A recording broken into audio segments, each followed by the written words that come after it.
Hey YouTube, I know it has been forever since I've posted a video. I think it's been over a month, and that is not for lack of trying on my part. It has just been one of those periods of time where everything kind of just keeps piling up, and there are things that are completely out of my control, like death in the family, and then a blizzard, and just everyone in my household got sick. So there's a lot of things that have happened that have postponed me getting a video released, and I do apologize for that, but I'm so happy to be back and to finally get one to you. So today I am wanting to talk about how to take criticism and advice as an artist. But before we do that, there are a couple things I do want to remind everyone. I am doing a holiday sale in my shop.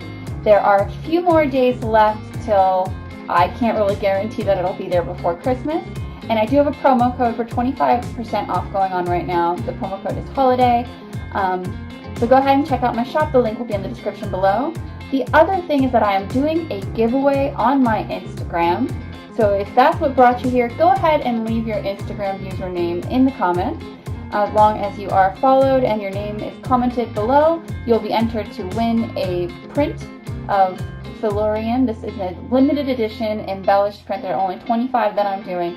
So this is a framed limited edition print, 11 by 14, and the winner will have that sent out to them completely free of charge. It's just a beautiful little print that I'm excited to give to my followers.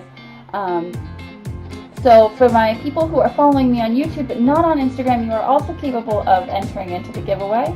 Just go ahead and find me on Instagram and comment your YouTube username, or comment your Instagram username here and then follow me on Instagram. My Instagram is @WhitneyPageArt. Okay, wonderful. Got that out of the way. So I do want to talk about how to take criticism and advice as an artist. And I specifically wanted to talk about that with this painting because this is one of those paintings that took me forever to do because it's probably one of the busier paintings that I've ever done. And because of that, I think there were so many elements that I kind of kept getting lost, and I'd be so focused on one area that it was hard for me to step back and see the painting as a whole. So that's where asking for critiques and advice along the way kind of came in and gave me the idea for the topic of this video. So the most important thing for advice, of course, is to don't take negative critiques personally. And this can be hard to do, especially if the critique does sound like a personal attack. If someone's attacking you, I think you can tell the difference between an attack and a critique. And if the critique is just something that you don't want to hear, that's fine. You don't have to follow everyone's advice. It's just you need to thank that person for taking the time to give you a critical look, for giving a critical look to your work and coming up with some sort of critique for you. It might not be the advice you're looking for, and it might not apply, you might not use it. So just make sure you take criticism with grace. That's very important. Otherwise, people aren't going to want to give you criticism in the future, and criticism is important. You want to hear other people's thoughts, especially when it comes to my next point. But you want to be able to take that into consideration, because that is how, as artists, we learn and grow. Because if we're just looking through our own scope all the time, then we don't grow. It is important to keep our scope, but sometimes it's really important to step out of that as well. And that brings me to my next thing when it comes to taking criticism. You need to know who to ask for criticism and advice, because not everybody is going to give good critiques. And you need to make sure that the people that you are getting critiqued by are people that you trust and respect. They don't necessarily have to have a trained eye, but personally, I think a trained eye is helpful when you are getting a critique from somebody. I want to know that this person understands art. And then there's also good things about getting a critique from the untrained eye. The untrained eye is kind of what the general public is going to see when they look at your painting, and it's important to have both.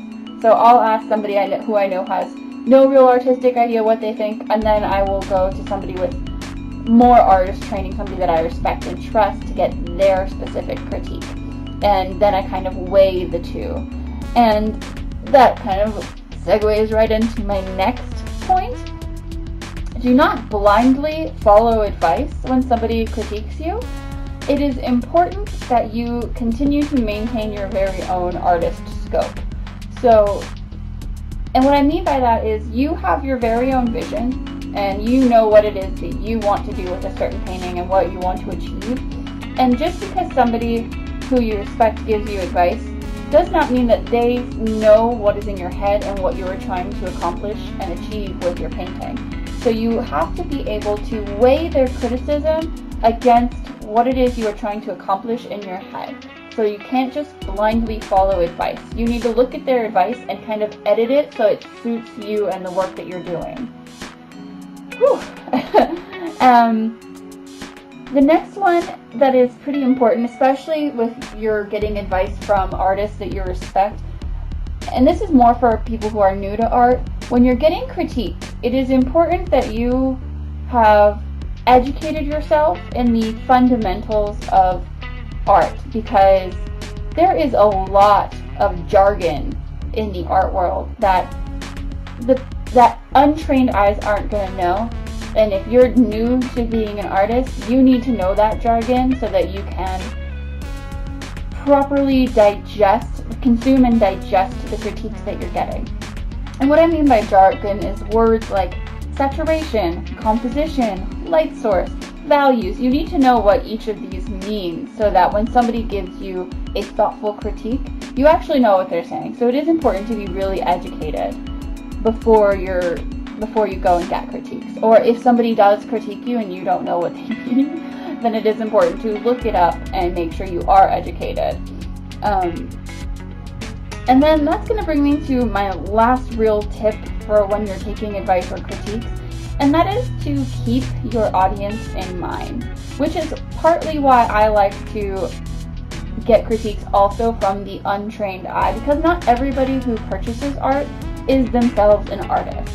So you do want that kind of mixture of, like, in your focused group, you want to have people who know what they're talking about in an artist sense and can give you a very technical critique, and then you also want to get the thoughts from somebody who is just looking at art from a completely blank mind that doesn't have any preconceived notions about how art should be. They're just looking at it and they like it because something about it speaks to them.